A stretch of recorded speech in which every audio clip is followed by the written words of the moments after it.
मलिक नदीम की रिपोर्ट के मुताबिक पाक फौज का क़याम अमन के लिए बलोचिस्तान में कुर्बानियों का सिलसिला जारी। बलोचिस्तान में अमन और तरक्की पाक फौज की अवलीन तरजीह है। फौज समेत तमाम स्टेक होल्डर्स ने बलोचिस्तान की तरक्की के लिए कोशिशें मरबूत कर दी।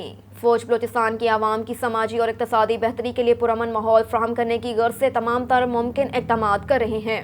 पाक फौज का क़याम अमन के लिए बलोचिस्तान में कुर्बानियों का सिलसिला जारी। Army chief general Qamar Javed Bajwa कई बार इस अज़म की तजदीद कर चुके हैं। बलोचिस्तान का अमन और खुशहाली पाकिस्तान की तरक्की की बुनियाद है।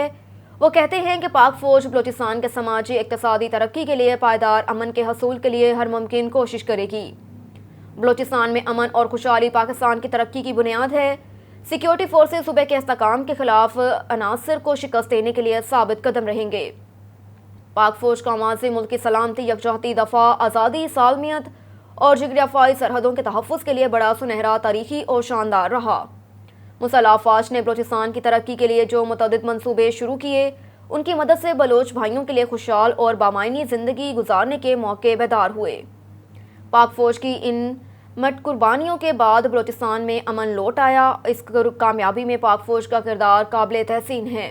इस वक्त बलोचिस्तान में पाकिस्तान आर्मी ने फ्रंटियर कवर की ज़ेर निगरानी 113 स्कूल से चल रहे हैं और बलोचिस्तान भर में तकरीबन 40,000 तलबा इन स्कूलों में ज़ेर तालीम हैं। बलोचिस्तान में 9 कैडेट कॉलेज भी मौजूद हैं।